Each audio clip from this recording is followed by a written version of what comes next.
bahay at mga kayamanan ay minamana sa mga magulang, ngunit ang mabait na asawa ay galing sa Panginoon. Sino mang lalaking nakakasumpong ng asawa ay nakasumpong ng mabuting bagay at nagtatamo ng lingap ng Panginoon. Sapagkat ang babae na may asawa ay itinali ng kautusan sa asawa samantalang ito ay nabubuhay, datapwat kung ang asawa ay mamatay, ay kalagna sa kautusan ng asawa.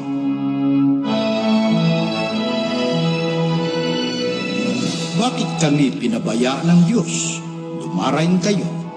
Sasabihin ko sa inyo kung bakit.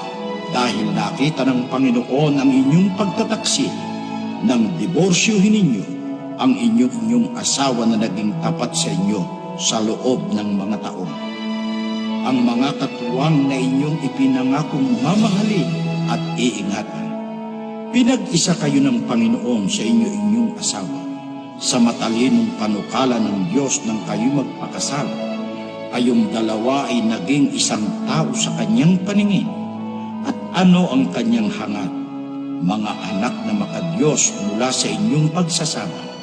Bantayan ninyo kung gayon ang silakbo ng inyong